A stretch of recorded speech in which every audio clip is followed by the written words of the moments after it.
دوستای عزیز در جریان بسته‌بندی بطری لیتیمی 2 کیلووات هستیم که بطری بسته شده.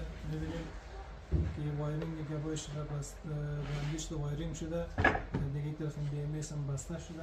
اول مصرفی ازی هستیم که بخیر جایی کیبل بی ام اس وصل بکنیم، بعدم کاورش بسته‌بندی بکنیم و داخل کار شما ان شاء الله در جریان قرار میدیم، نشان میدیم.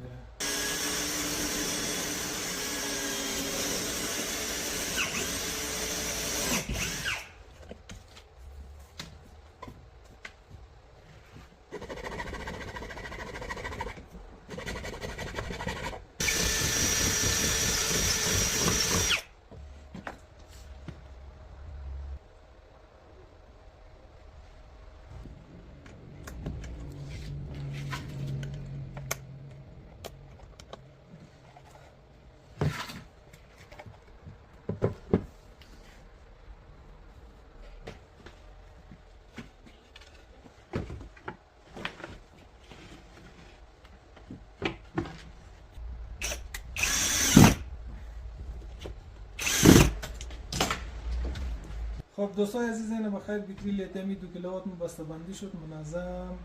یعنی هم سویچش، این هم اسکرینکش نشان میده از خودش روشن میشه.